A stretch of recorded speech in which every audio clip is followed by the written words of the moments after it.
Welcome to Next to Madison, a podcast to help you live your best life. Hey, beautiful people. Welcome back to another episode of Next to Madison. This is episode 158, and on today's episode, we are talking sales. Sales is so important. No matter what you do, we are always, at the end of the day, selling ourselves. And it's important that we position ourselves in the right light so we can gain followers or gain clients or people to buy our product, whatever your goals may be. Sales is such an important part of that factor. And also sales kind of comes down to your mindset. And so we're going to learn some fun mindset tricks and tips, and so you'll be prepared to sell yourself and present yourself in the best light out there so you can live a happy, healthy, and wealthy life. That is our goal at Next to Madison. I thank each and every one of you for continuing to follow us and listen to us on this journey. And we will be right back with our guest, the sales warrior, on Next to Madison. This episode is brought to you by Balance 7. Balance 7 is a concentrated alkaline with a pH of 11+. I didn't realize that acidosis is responsible for almost every infectious disease in our world today. With COVID-19 and the world opening back up, I started taking Balance 7, and after 3 days of taking it, I feel better, I have more energy, my focus is better, I think clearer. This supplement is amazing. Thanks, Dr. Noristani, for the recommendation. And all Next to Madison listeners are able to try it today by visiting balance7.com and enter code word Madison for a complimentary gift and free shipping. All right, beautiful people, we are back with our guest, John Sansone. He is the sales warrior, and he is going to teach us some amazing things today about sales. So yes, if you're ready to make more money, make better connections, this episode is absolutely for you. So with that being said, I'd like to bring on my guest. How are you, John? I'm doing fantastic, Madison. How are you? I am great. I'm happy to have you. I think this is such a great topic. Because people, tend to think of sales as like, oh, I do sales. If they do sales, it's like their job title. Where really, It's not only that, it's everybody selling something. I'm selling myself to have a great show, so more people come back to listen, but then they tell their friends. So you're always selling something if you're making money. So I'm excited I'm excited for this episode. So the first thing I want to do so people know that you're legit is to, in this area, is to give us just a brief background of kind of how you got into this, how you really became an expert, and take the floor. Okay, no, appreciate it. So Madison, I started selling professionally 32 years ago when I got out of college. So how did I get into it? I got into it because I needed to make money, and I found very soon in corporate America, if you weren't in sales, somebody was going to dictate how much money you made. Yeah. And my dad was an entrepreneur. All my friends' fathers were entrepreneurs. And so at the time, the closest I could get to an entrepreneur was being a professional salesperson for a large company. And so that's what I pursued. So how did I become an expert? Because the very first day I got into corporate America and I sat in front of my manager, I thought to myself, can he teach me what I need to know to do what I want to do? And unfortunately, it's not that I didn't learn things from him. I don't want to sound like I'm not coachable, because I am, but I just thought, I don't think he's it. I think he can teach me things, and I'm going to listen to everything the guy says, because that's just the way I was raised. But I'm like, and I had no money. Like, I got out of college and I had no money. My parents had money, but I had none. Yeah. And so I went to the Dallas library, and I got myself a library card, and I checked out books that I wanted to read. And back then, like, I had no money to go to Blockbuster. A lot of kids will hear this and be like, what's Blockbuster? But Blockbuster's like Netflix, but manual, you know? And so I just started throwing myself in to listen to Zig Ziglar, all the Nightingale stuff. I hadn't yet gotten to the point where I had any money where I could spend any money on any Tony Robbins stuff. I hadn't even heard of Tony Robbins yet. I first had to get through all the Zig Ziglar and Brian Tracy. So how did I become an expert? through doing it. Like Yeah. I've never stopped selling from the day I got my first sales job working for a Fortune 500 company. I took a brief stint as a manager, but even as a manager, I had to sell. And what Yeah. I found was I could sell more than the people I was managing, all of them together. So it was like, I'm not going to manage. It's just a headache. Yeah. So I got out of management. I'm more of like a solo guitar player versus in a band. Well, that's great. And so let's talk Yeah. about that. So what are some tips to make you a better salesperson? Okay, sure. So first and foremost, you got to like yourself. I know it's going to sound really basic, but so many Yes. salespeople start a sales job and they're thinking about the things that aren't going to I mean, they're thinking about the things, and sales managers, I don't think are going to teach you this stuff. This stuff you're going to learn by digging yourself, but you got to like yourself, Yeah. and you got to be an interesting person. It's got to be more than your product. You got to lead with you. Like that's what I teach. You got to lead with you first, your company second, and your product third. And really, you shouldn't even bring up your product unless you've done a process of understanding what somebody might need. You can tell a person that's untrained because they lead with product. Like it'll happen to me today. 3 people will ping me on Facebook, tell me how great their product is. I don't care. I can buy a product from anybody. You know, who are you? Who is Yeah. your company? And then what can you do for me? And if you get to that point in business, you'll do a ton of business. People will refer people to you. You'll become likable. You'll find things in your own life that you'll end up doing, and you'll come out of it and you'll say, I can use that in my work. And I do that all the time. Like I get inspired by the strangest things that I use to like motivate myself. Like I'll give you an example. My son was graduating from high school. It was very mundane. It was a huge high school. I'm thinking 2,500 kids. Probably that day there were 500 kids that like walked across Bob Smith, Judy, just over and over, pretty monotonous for me. But then everybody just stopped what they were doing, and there was this little girl getting ready to graduate from high school, and she was on like crutches. And I know you're a comedian, this isn't funny, but it just like stopped the whole thing. I mean, we went from all this normality to non-normality, and it just broke the silence, and I almost started crying. I was so inspired. I was like, any day I have a bad day, this little girl, it took her from start to finish probably 8 minutes she went up the stairs with these crutches, went across, shook everybody's hand, grabbed her diploma, went back across. The whole time I'm just going like, oh my God, nobody has an excuse not to do stuff with their life. This little girl Yeah. has to be so self-conscious. And she got through high school. So many people complain about getting through high school. If we get on some stories about me in high school, it'll tell you why I'm such a good salesperson. But I Yeah. had a blast in high school. But Yeah. anyway, it just like things like that. You got to find things in your life that inspire you. And Oh, that's something that inspired me in the moment. oh, And I constantly find stuff that inspire me.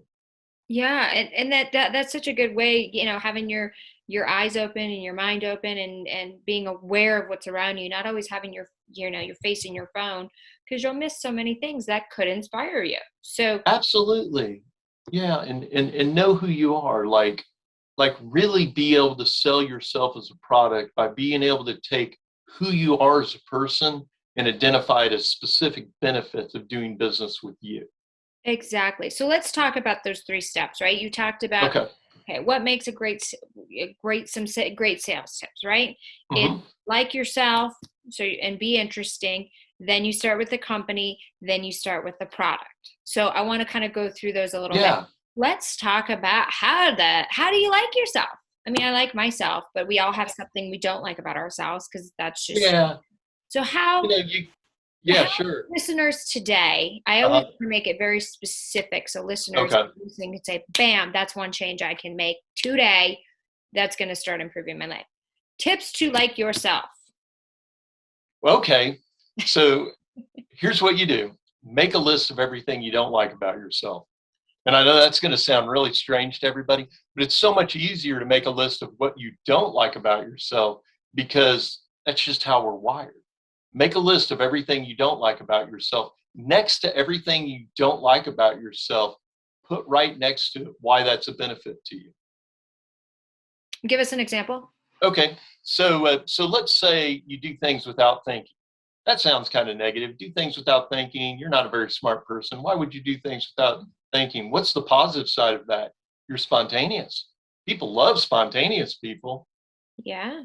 You know, I was out eating dinner and I just decided to fly to Vegas for the weekend. I don't even know what happened. I just went, bought a ticket, went to the airport, went to Vegas for the weekend. That sounds great, but you did it without thinking. Like you didn't go to dinner thinking you're going to go to Vegas. Yeah. You ended up getting the vibe. Wow, you know what? It'd be fun to be in Vegas tonight. Yeah. I've been with friends of mine and I've literally taken them from the bar to the airport. They've gone to Vegas. So that's awesome. So like that's an example. First, you got to, I think, go through the process of figuring out what you don't like about yourself, and then annihilating it. Like it's an objection. Just like in sales, you get objections. Well, you have to overcome those objections. So go through what you don't like about yourself, and then give it a positive spin. But then get nice to yourself and treat yourself like you're your mother or your dad. And you know, your mom and your dad always think the very best of you. Yeah. And so then you think, well, you know, what's good about me as a person, as a product or whatever. I mean, I'll kind of break down mine. I actually call this the big three. So the big three is I'm a sales expert. I back that up with 32 years of being in professional sales and being very successful in professional sales. I am a rock and roll historian. And I back that up with reading, I don't know how many books, 100 books on professional artists. And not only have I read them, but I've absorbed it. So like I can tell you minute, detailed information about anybody significant in rock and roll, leading all the way back to Elvis. And it's just because I have a love of music. But that's something about me. And then two, like I'm a very loving father and family member. Like I have two sons, one's 21, one's 18. And, you know, I like to think we're close. I don't know what they think, but I've done a lot with them, you know, during their life. I haven't been an absentee father. Yeah. Like I camped with them when they were little. I camped with them when they were teenagers. Now that they're 21, I'm drinking with them. I mean, the party has not left the stable, so to speak. So, and not only that, but I'm also like connected to my exterior family. So like my first cousins and everything on both sides, I'm very close to. So are you saying this is what makes, like, this is the part in your sales that makes you interesting? This is the part that makes me feel good about myself. Like these are my three benefits. Now, do I share these with the customer? No, I wouldn't share this. Okay, gotcha. Okay. So I lost you a little bit. I'm sorry. It's okay. So where's this? So this is on the list. So all this stuff that you don't like about yourself. Yes. And write why that makes it great. So we got the spontaneous thing and then the family. Yeah. Okay. So I just wanted to make sure we were just staying on track because I was starting to get a little. Yeah. No worries. I don't want anyone else to get lost. I want to bring it back to. I was like, wait. This is in my book. It's called The Big Three. So you take three specific things about yourself, and it's like anything in sales. You don't just state a benefit of doing business with you, just like you don't state a benefit of who you are. You have to state a benefit and then tie it to something that's tangible.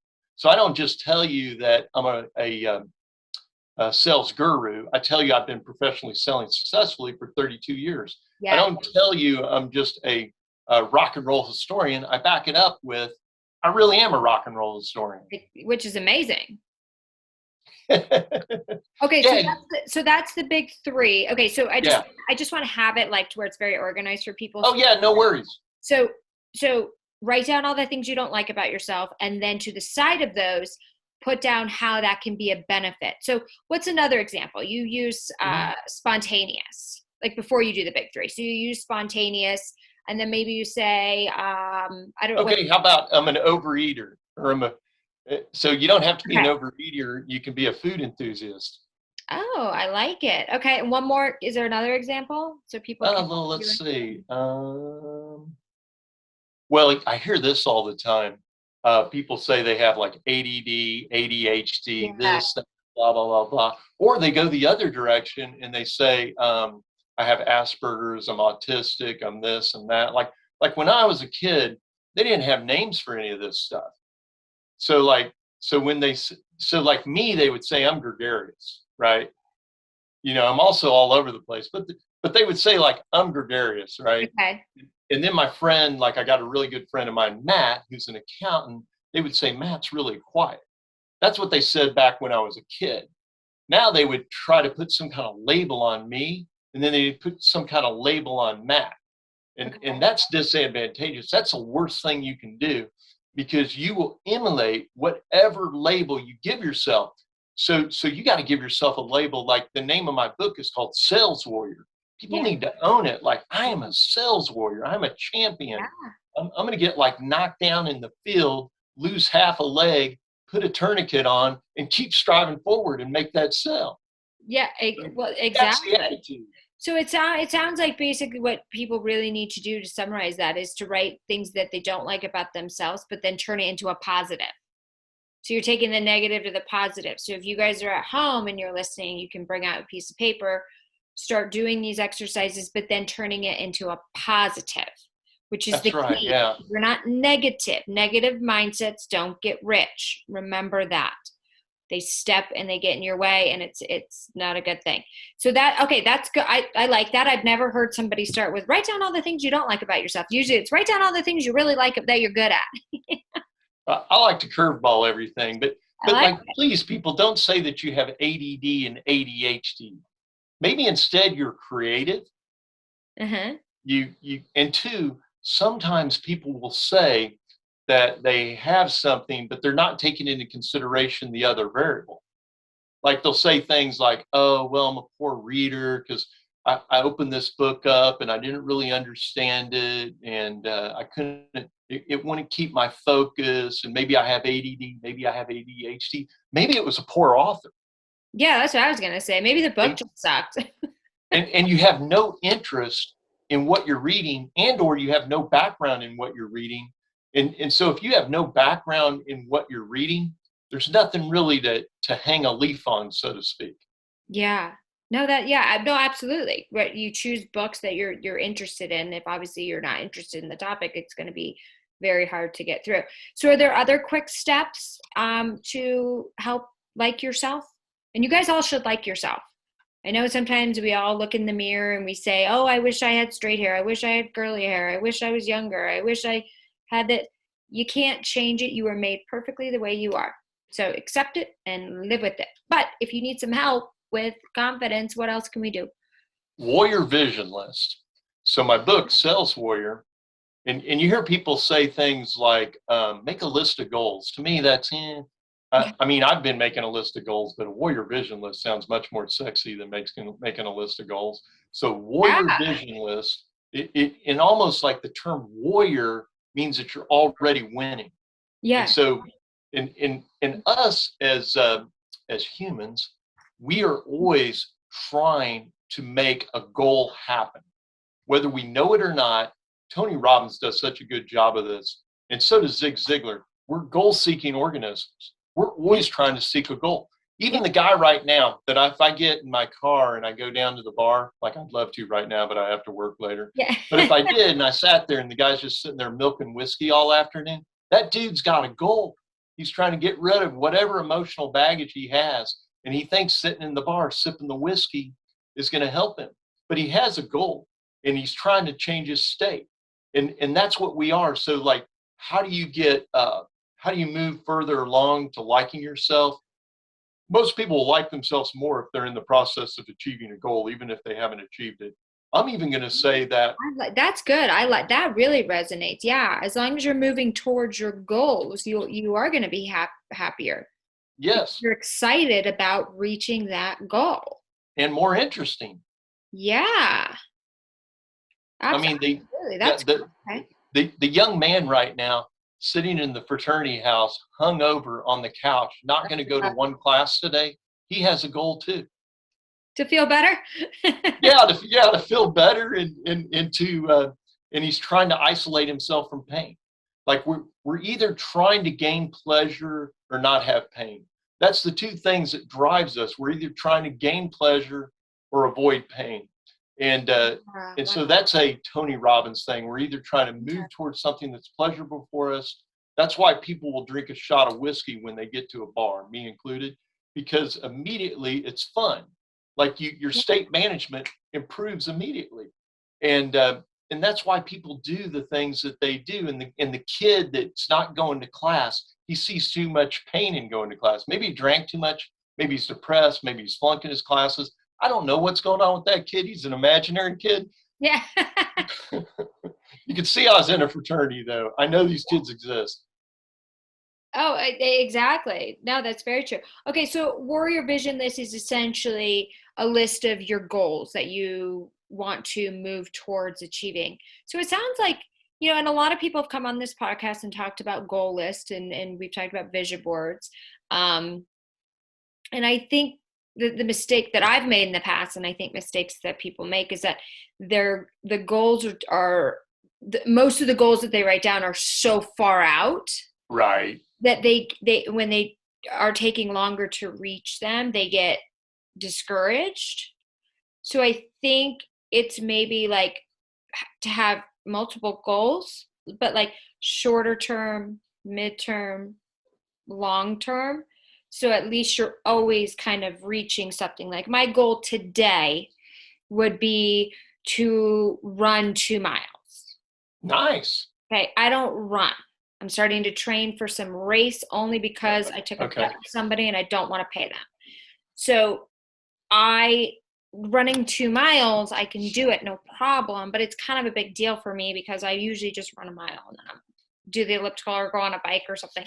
So that's my short-term goal, and I'm going to feel great when I'm done. I'm going to hate myself when I'm doing it, but I'm going to feel great when I'm done. Right. Sure. And then my second short-term goal would be to get my Botox done because it's bothering me. So it's kind of like at least you're moving towards things, and then the week goals. And so I think if you're having trouble with goals, start setting shorter term goals so you can absolutely keeping that feeling that's going to motivate you to get to the longer, the mid, and things of that sort. And a lot of people say put your goal list on your bathroom mirror. Which not a bad idea. I need to do, right? Sometimes I interview these amazing guests and it's like, that's amazing. And then I have to go back and listen to these episodes because I'm like, oh, I missed it. I'm like, I probably should have put my goal list on my bathroom mirror. So, or your sales warrior list or your warrior vision list. That's warrior vision list. Yeah. And it can be like, and two, I think it's important when you talk about goals that you have multiple types of goals. So you have like your business goals, yeah. You have your relationship goals, you have your health goals, and you're very specific with all of them. So like different lists, and then you have at the top. That's actually a good idea because I think that there's so many goals they want to reach that it can get overwhelming if they're all on one page. So I think that actually is a really good strategy, is to keep the health goals. Like my new health goal is to cut out dairy. I thought I could handle dairy. I really can't. And I ate so much dairy at a conference last week that my skin is just like detoxing and breaking out everywhere. Oh, wow. And dairy is just not really good for people. We just can't really process it that well. So I'm going to try to do a month of dairy. So that's my health goal. So if you're a listener and you don't do dairy and it's benefited you, reach out to me. I want to hear about it. I need that encouragement to keep going. Something to be said for that. I've heard that before, that we were not designed to process dairy. Yeah, I know. It's weird. It's really weird. But, I asked somebody, I said, I just want to lose 4 pounds. And they said to me, They didn't say go to the gym. They didn't say intermittent fasting. They didn't say restrict your calories. They said cut the dairy. Yep. This was a doctor. Don't restrict your calories, cut the dairy, cut the gluten, try to cut, like, no candy, but eat sugar only if it's natural. Mm-hmm. And you'll never have to diet again. I was like, whoa. Wow. Yeah. So I'm going to try it. Okay, then. We're good. Okay, so back to the goals. So health goals, business goals, relationship goals, separate them out, but be aware of all of them at the same time. Yeah, and always give yourself a carrot to look forward to. So always have something that you're looking forward to. Like tonight, I'm getting together with my. It might sound like I'm an alcoholic as I have this podcast, but I am getting together with my wine group, who's also in my boat group, and so we are getting together to do some wine tasting tonight, and that is something I will not miss. And you always have something to look forward to. Like I go and see a lot of like live bands all over Dallas, and I always have concert tickets for a big band coming in town. And you gotta have something to look forward to other than business. Because I've been doing business 32 years, so like some weeks I don't even know what month it is. I kid you not. Like I have to like look at my calendar, and I've been on the highway before, not known what highway I was on in Dallas. I was like on the way to a meeting, and like people that know Dallas will understand this. I'm like, am I on 635? Am I on 114? I got to see a sign quick so I know when I'm going to turn next. I mean, I didn't have my GPS on, but I'm saying like that's kind of how we're wired as human beings.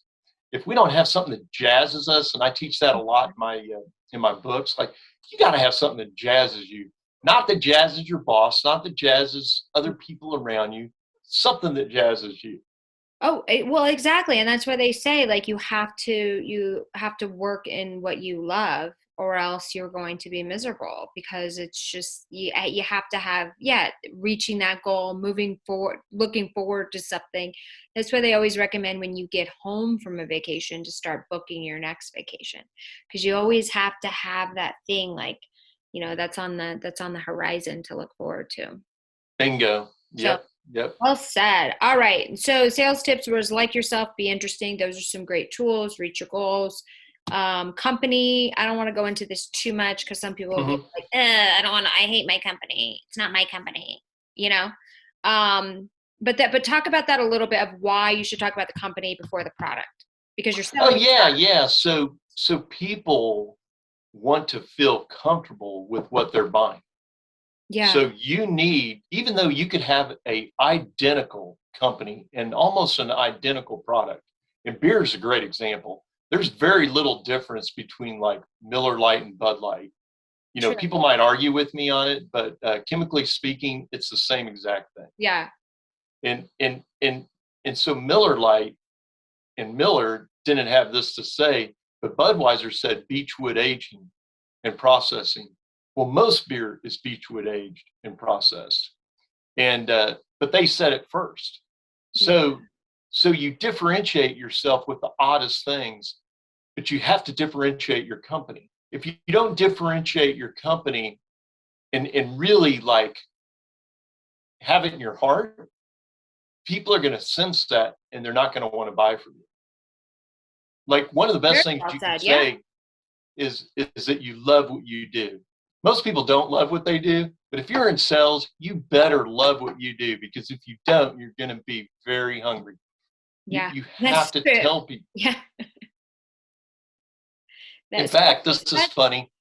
Yeah. I always say, I'm sorry, go ahead. So, okay, the company, and then obviously the product of why it's going to bring value to them. Yeah. Spend some time with the top producers within your organization if you can. Like that's what I've always done. Like I went to work for a large software company. I found out who the largest producer was at the software company. I took him to lunch and I paid, and I just had a yellow pad of paper and a pen. And I just asked him question after question after question. And I just took notes. And within a week, I was a top producer at that software company, because I just duplicated what he did. I didn't even try to like outthink him. I didn't even question what he said to me. Like most people will question things. If it was ethical, and it was, I just did it. And it worked. Success is duplicatable. Well, it is. And they always say the famous thing is don't reinvent the wheel, but that is a really good, that's a great piece of advice. So if you're listening and you work at a company and you're in the sales department, everybody likes a free lunch, and dinner's a little too formal. It could get a little dicey. But lunch is great. If people don't have to pay for lunch, I think they're more than happy to help you out. And also don't be afraid to ask more. A lot of people like to talk about themselves. That's the key thing. And you would agree as a salesperson, let them talk, right?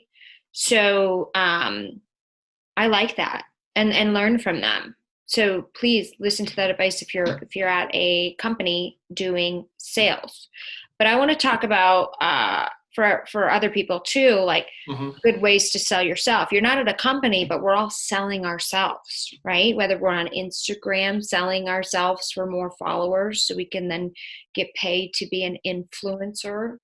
What are some great ways to do that, or even sell myself for this podcast? How do I, sell myself to expand? So, where I can, be the next Joe Rogan with tits.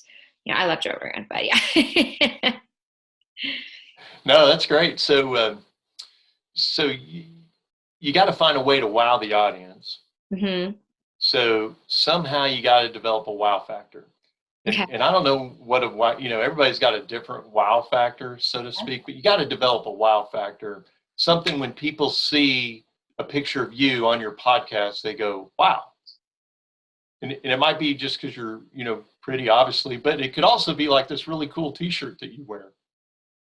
Like my podcast, it's an international comedy podcast, Madison, and my guest, or I'm sorry, my co-host, her name is Dawn, and Dawn wore a Playboy T-shirt on the podcast, and it was hilarious. Yeah. And it was respectful too, but it was just hilarious. But it's things like that you got to graphics. Like I have a degree in advertising with a background in psychology. Yeah. So you got to capture people. Like if you look at my my book cover, I don't know if people can see it completely the way I have it, but let's see. Yeah, it's a military. Most people are on audio, so if you guys want to see the book cover, channel. Okay. Nobody goes there. Go to our YouTube channel. It's great. You guys. Yeah, but it's a picture of a gentleman, and he's obviously like in a very scary situation, trying to tell his troops what to do, and he's got a field phone in his, and that's how like most salespeople feel. Like you're trying to close a deal, you're really concentrating on what you're doing, and for the salesperson, and I know Army people might disagree, but for the salesperson, their family either eats or they don't eat if they can't sell, and so they have to sell something to somebody or they lose their job. So correct, they're not going to lose their life from not getting the sell, but they got to be like in it to win it, man. Yeah. They got to be like focused on it, and focused on like what the person on the other end of the phone or the Zoom call, what they want. Yeah. Oh, exactly. And also, the wow factor, you mentioned the T-shirt, I guess, on Instagram, not that there's not enough pressure as there is on these social media apps, but, try to get photos. Stop with the filters. Oh my God. I don't even know what anyone looks like anymore. I'm like, really? Because then you see them in person, right. Like, what the? You don't want to have people go, what the? You want people to be like, wow, you look better in person. That's what you want. That's the wow factor. Yeah. But everybody, I like that. Yeah. And even if, if you're listening to this podcast and you have an OnlyFans page, you're still selling more of yourself. But you need that wow factor. Maybe it's a nipple ring. I don't know. We don't judge. Everybody is selling. Exactly. State management is so important in sales. I can't leave this without talking about state management, because you also asked me to talk about cold calling. And the hardest part of being in sales, and for me, the most exciting part about being in sales, is cold calling. Like I kind of enjoy doing it. Nightmare. So please tell us, explain. Well, so the beautiful thing about cold calling, it's different than when I was a kid starting to sell. Like I started to sell in like 1989, long time ago. Yeah. And, back then you're calling out of a phone book. You didn't even have a prospect's name barely. You're calling into these companies. You're like I need to talk to the person that makes the decision about such and such and so and so. And they're like, that's Bob Smith. And you're like, okay, connect me to Bob. And they're like, who are you? And I'm like, oh my God, this is really crazy. I went to college for this. And so anyway, I'd write down the name. Okay, so Bob Smith is the contact at this hospital, as an example. And I'm not going to get to talk to Bob because I just gotten, that was the gatekeeper, they call him. Yeah. And so then this afternoon, maybe she goes to lunch. So I call back, or if it's a large hospital, maybe she's only there half a day and then they bring somebody in the next day, the afternoon. Yeah. And so I call back, or I call back the next day, whatever. So I call back and I'm like, Bob Smith here, and like I didn't use my real name. And the reason I didn't use my real name is because my real name is John Sansone. Like, people are like, how do you spell that? Like, what's it matter? I'm just trying to talk to somebody. Yeah. So I'd use my middle name. And Madison, the reason I started using my middle name is because I was like the top rep for this chemical company. And this dude started, and his name was like Chris Smith. And Chris Smith was selling more stuff than me. And I was listening to him, and I'm like, he's not good. He's not better than me. Why is he selling more stuff than me? And I'm like, he's selling more stuff than me because of his last name. And so I went to my boss and I'm like, hey, I'm going to start going by my middle name, Frederick. And so I started going by John Frederick, and I got through gatekeeper after gatekeeper after gatekeeper and started making a ton of money getting through the gatekeepers. Okay, so because we can't help our last names, if you don't have a great last name, go by name, a middle name, be like Tommy Lee. Okay, that's a good one. Okay, so the easier to spell, the easier to pronounce, the more you'll get through.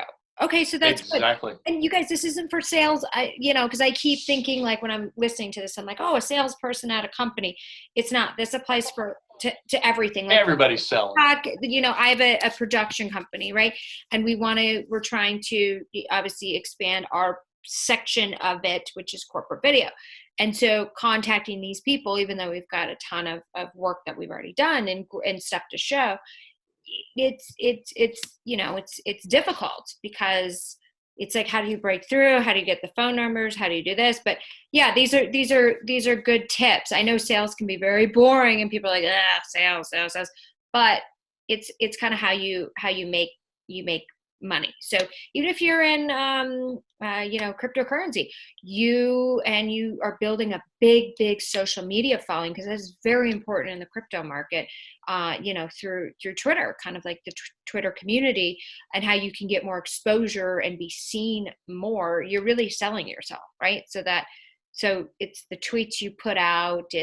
I'm trying to take it away from just a company, because there's so few listeners that are selling worries. at a company. So I'm trying to relate it more to not only a company, but also to people that are own companies or doing something else as a vision. Because I don't want to lose people, because I was starting to get lost where I'm like, I don't work in sales. But yes, I do. I very much work in sales. Everybody does. Yeah. Well, so here's something that's really powerful that people can do today to broaden their business: a professional credibility email with a psychological hook. So typically, a professional credibility email will say something to the line, it'll have a line about you, like, I've been in business for X amount of years doing X, Y, Z. It's almost like a resume in an email, and Okay. in my company wants to evaluate what you're doing right now in XYZ, and we want to give you a free consultation on what you're doing to see if there's some specific, making this up as I go, but this is basically what a psychological email what a credibility email with a psychological hook has in it. So it has you with a credibility line, like how long I've been in business, how I'm educated to be in this business. And then it would have something about your company. My company's been in business 75 years, whatever. And my company's the biggest business and blah, blah, blah, blah, blah. We want to do a free evaluation of you and what you're doing and what your company's doing, blah, blah, blah, blah. And something like that. So what's the psychological hook? The psychological hook tends to come at the end. Like, if you know something about them, you look at like you're from Colorado originally, correct? Yes. Okay. See, I researched you, which is very important in sales. You did. I don't know where you found all this stuff because you knew I was an analyst on Wall Street, and I'm like, where the hell is that even posted? I'm super like it's weird. Well, you're funny and I'm funny, but like I'm super analytical and I'm kind of an introvert too. And people would really find that hard to believe. Yeah. You can't read over 100 books on rock and roll and entertainment without being an introvert. So I am an introvert and an extrovert. So don't label me. But anyway, so the psychological hook normally is something meaningful that you bring to the table. Like if I'm dealing with somebody in Arkansas, I might say, I've taken my family to Arkansas many times and had wonderful vacations. Yeah. And then they're like, I kind of like that guy. Or like, I've taken my family to Colorado. What's that? It makes you relate. It makes them, you makes it relatable to them. So it's something that like you compliment them or something that, because people want to hang out with people that they feel comfortable with that are like them. Okay. So I like that. So when you're sending an email, but it always depends on who you're sending an email to. Some people are so big for their bridges, they'll never check your email or they'll never respond. That's okay though. Because it goes sending more. So to wrap up, I want to touch on networking and developing relationships because this is so key. I've gotten so many amazing people on this podcast because of the relationships I've developed. So let's just keep it kind of in a, because we're running out of time, but just no worries. As far as like what's the best way to network? I know networking can be a little overwhelming. You're usually going by yourself to an event, and you should, because you don't want to go with a friend because then you guys just get stuck together and you're not right. happening. Well, take business cards. Mm-hmm. Networking 101. Yeah. My current podcast co-host, her and I were selling T-shirts together to benefit the veterans at this veterans charity I belong to. Okay. And I just unabashedly said, hey, I have an international comedy podcast. She goes, you do? And I'm like, yeah, like it was out of left field completely. And she's like, oh, wow. And she's like, can I see the link for it? And I'm like, sure. So I'm just showing her the link. People are trying to get T-shirts from us. I'm like, hold on a second. We're networking here. Yeah. And then it just like hit me. I needed to change my co-host. My co-host was, she was out of England. And she wasn't showing up for all the podcasts and such. Oh, and, that can be tough scheduling for sure. Many times she was kind of negative, and it's a comedy podcast. But anyway, and so then I just asked Don. I'm like, Don, and here's what's called a soft close. Okay. Would you ever consider being a co-host of a comedy podcast? Oh my God, I would love to. Bingo, got my new co-host. Oh, that's great. I didn't say, would you like to be my co-host? I said, would you ever consider? Okay, and that's a good one. Would you? Yeah, because you could do that with anything, even if you're selling like lipstick. Would you ever consider this color? Yeah, get people to picture the product before they have the product, and they'll buy a ton of it. Don't like be so forceful. Use people skills. Like that's what my book and all my trainings teaches: people skills, inspiration. Mm-hmm. And people skills. Like most people have zero people skills. Like you'll see it. You'll go buy a car. The dude won't tell you anything about himself. Won't really even tell you anything about the car. He just wants to know which car you like. Like you idiot. I mean, I could go on the internet and look at what car I like. I'm here. Sell yourself to me. I can go down the road and buy a car from 5 other people today. Sell yourself to me. And that is key because people like to do business with people they like.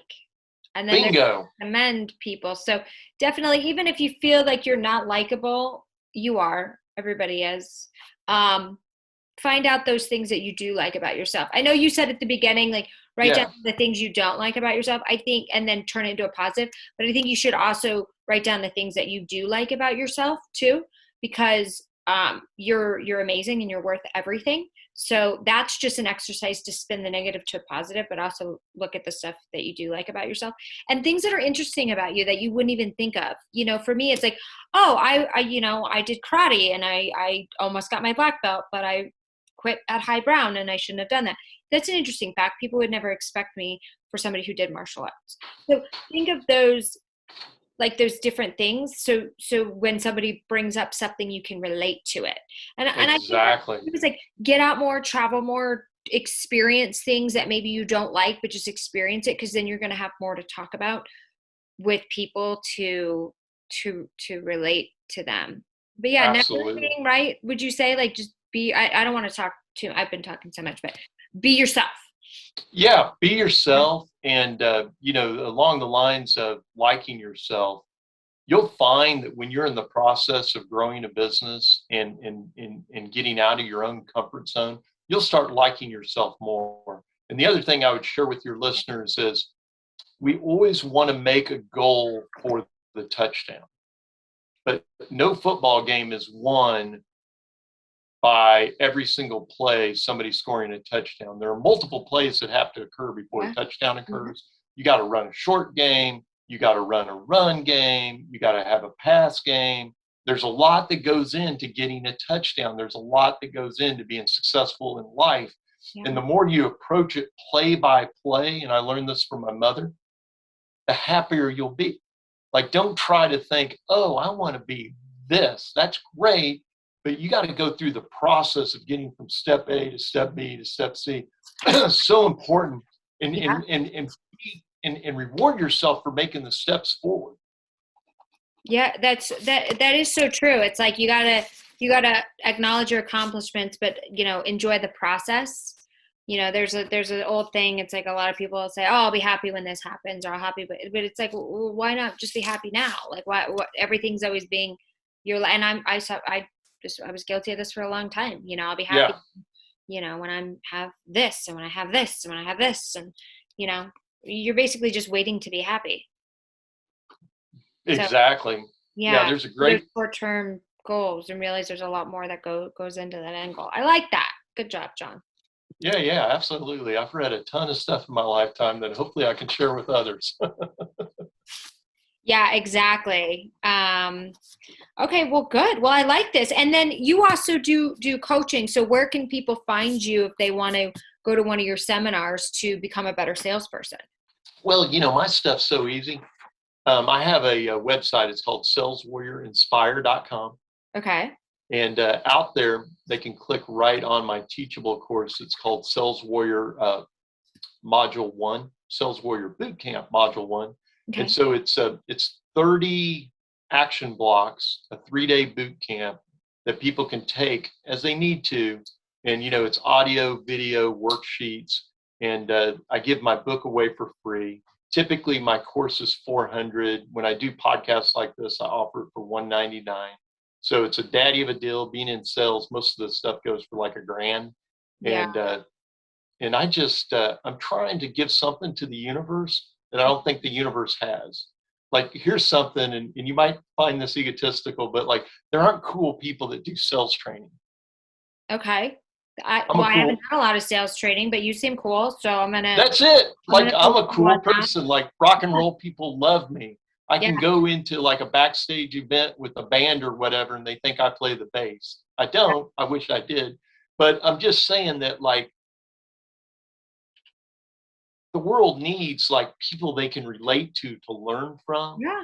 And not everybody's going to have a short haircut, a blouse, a tie, corporate America. Yeah. I hate corporate America. The only reason I Everybody entertain does. corporate America is because you can make money in corporate America. Exactly. But I'm not a fan. Yeah. Oh, it's very, very true. And I think it's good, you guys, to do outside training. I was somebody who never really had like a mentor or a coach, and doing this podcast, a lot of people would talk about that. And I recently went down to a wonderful place in Mexico where I learned a lot of kind of marketing tips and tips. Awesome. And being coached by somebody was life changing. So that was a lot more expensive, but this seems very affordable if you're just looking for something. Yeah, and they need to get involved. Like, when you take on something like this, get out a pen and paper and take it in, because you'll get more out of it the more you put into it in terms of like looking at it, watching it, writing it down. You're not going to be tested on it, but you'll start using it. and then take what you're learning in my boot camp and apply it to life. You might find you get to go to, when you're talking to somebody and you're trying to decide which restaurant, you learn a few persuasion skills. You might get to go to the restaurant you want to go to. Yeah, exactly. Okay, well, this is great. So you guys check out saleswarriorinspired.com. Exactly. You can order the book there if you want, or you can sign up for the sales course. It's not going to break the bank, so you can take the risk and figure it out if it's for you. But this was great, and I just want to summarize so everybody can have a quick snapshot of what we covered, because there was absolutely key takeaways that I discovered. Number one, like yourself. And the tip I really liked, writing down the things you don't like about yourself, spinning the positive, but don't forget the stuff you do like about yourself. Then talk about the company, then talk about the product. Love that part of it. The warrior vision list, a new way to make goals more exciting. Do health goals, relationship goals, business goals. Have short-term goals, mid goals, and long goals. Also, credibility emails, which say like who you are, why you're credible, why your company, and then a psychological hook, something you know about them. So do the research. Excellent point, John.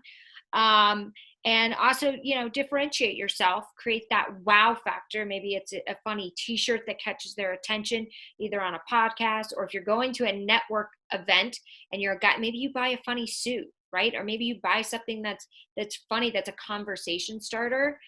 Always have your business cards. There was a lot of great stuff I picked up from you. So I appreciate you. And ask for someone, hand a business card and then ask for a business card. The rule of reciprocity. You hand a business card, here's my business card. And then you ask for their business card and they will give you their business card. Exactly. And don't fear rejection, because it happens all the time, and just keep following up. So, well, this was wonderful.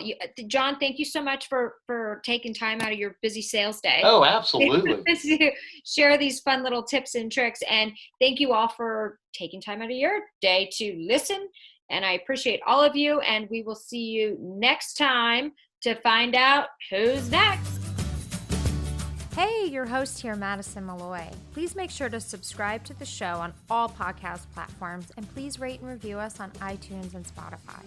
Also, if you have any questions or comments, you can email us at contact@next2madison.com.